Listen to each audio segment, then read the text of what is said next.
bienfaiteur et bienvenue dans les minutes du leadership. Bonjour Madame Ghislaine.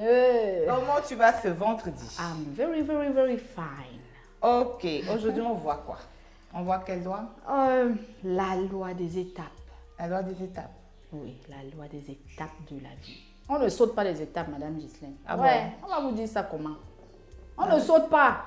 On va dire quoi? Imagine que tu arrives chez toi, tu veux finir d'accoucher, je prends les anges à accoucher, non? Après, tu dis que Ghislaine va porter mon bébé dans la chape. Tu viens trouver mon bébé en train de marcher. Tu ne vas pas tomber évanoui. Bref, qu'est-ce que ça sort? Que depuis qu'on marche à 3 jours. C'est la même chose dans les étapes de la société. Il y a une étape pour aller en boîte. Il y a une étape pour avoir un certain niveau d'argent. Et il y a une étape pour tout, Madame Ghislaine. C'est pour ça que quand on voit sur les réseaux sociaux une certaine personne qui s'amourache comme une fille de 14 ans. L'individu lambda a envie de se demander qu'est-ce qui se passe, non? Mais la fille, si, qu'est-ce qui n'a pas marché? Elle n'a pas, c'est plus de son âge. Mais ça s'explique qu'elle a violé la loi des étapes. Ça veut dire quoi? Ça veut dire que les petites filles, une fille de 30 ans, que tu vois encore se trémousser comme si elle est amoureuse, comme à 14 ans, elle sortait avec les sugar daddy. C'est ça. Elle a mis off à sa vie amoureuse de jeune fille. Elle a commencé à sortir avec les pères, avec les gens qui ont l'argent. Certaines, c'est pour des conditions sociales de pauvreté. D'autres, c'est les compagnies. D'autres, c'est pour atteindre certains objectifs. Ça fait que ça donne donc ce que vous voyez là. Mais maintenant, on dit que la femme est plus... Je veux dire, la femme s'émancipe plus vite que l'homme.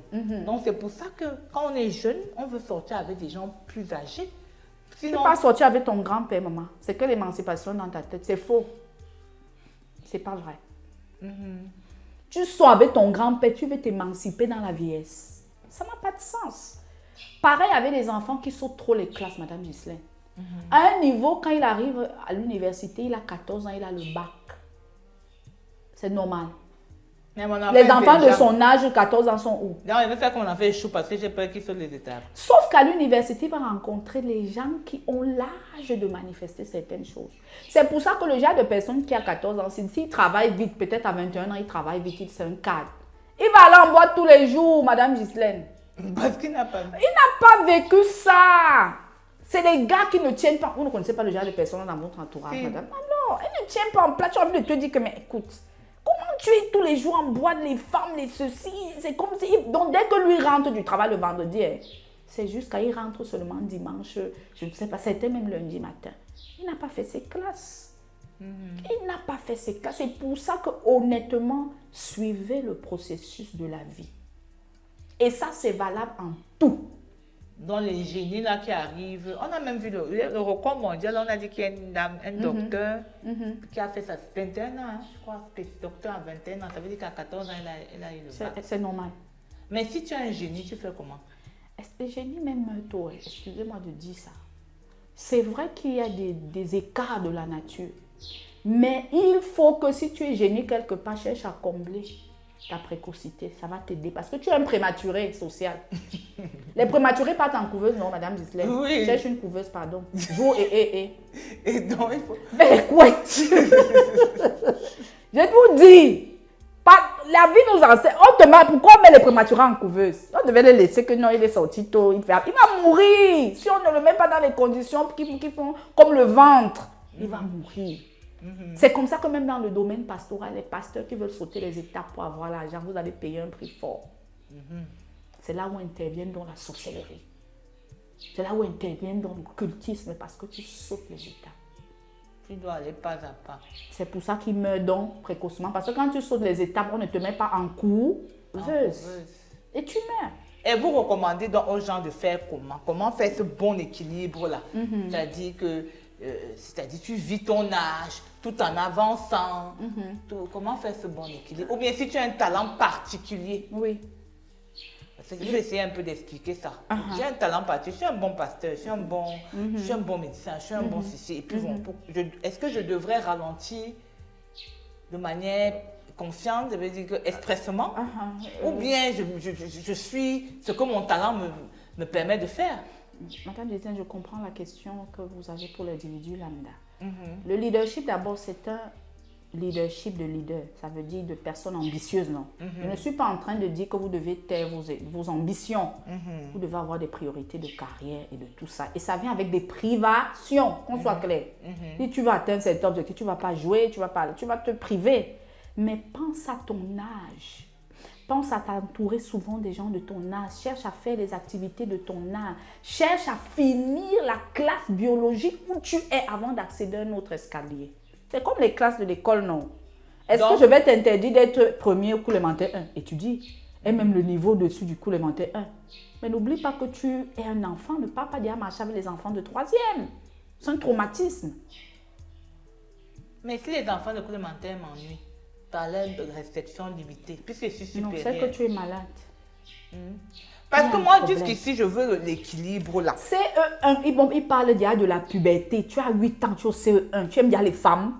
C'est vrai qu'aujourd'hui, on assiste à un monde où le phénomène, où c'est Nick Apple, j'ai entendu, j'ai jamais vu. Un jeune qui fait en sorte qu'il rassemble des grands et des jeunes comme lui dans des choses obscènes.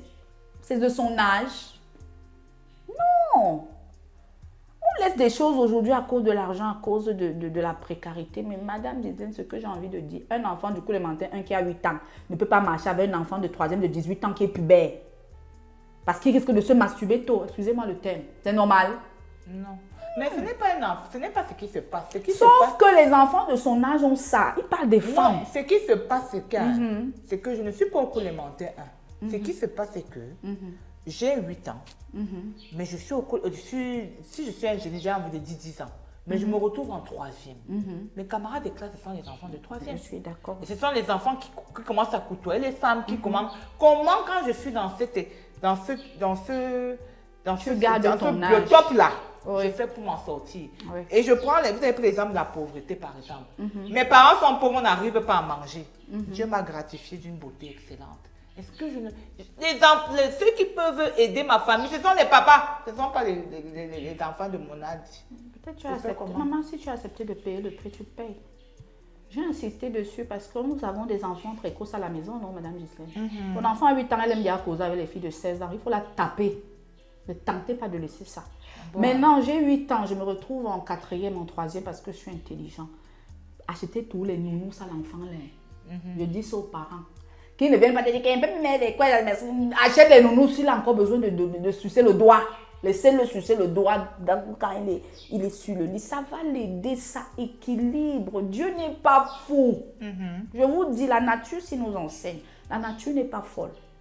Pourquoi un enfant ne naît pas, il marche derrière? Pourquoi il naît bébé, embryon, fœtus? Pourquoi il y a une évolution séquentielle des choses? Faites attention. Le leadership, c'est aussi être sage. Et c'est aussi s'adapter à chaque classe, à chaque étape où vous êtes. C'est comme ça que vous serez un leader équilibré. D'accord. Merci, mentor, pour ce bon conseil parce que je crois que beaucoup d'individus ont dans ce problème. Oui. Mais qu'est-ce qu'on va dire pour le mot de la fin sur la loi des étapes? Le mot de la fin, pardon, papa ne saute pas les étapes. Je t'en prie. Pardon. Pardon. Parce qu'en sautant les étapes, tu peux cogner ta tête et ne plus te relever. Vas-y doucement. Les animaux nous enseignent. Regardez la nature. C'est vraiment mon mot de fin. Merci beaucoup, mentor. Merci, madame Gisèle. On se dit vendredi prochain pour les autres minutes du leadership. Bye bye. Hope Evans Prod, rêver est votre droit, réaliser notre devoir.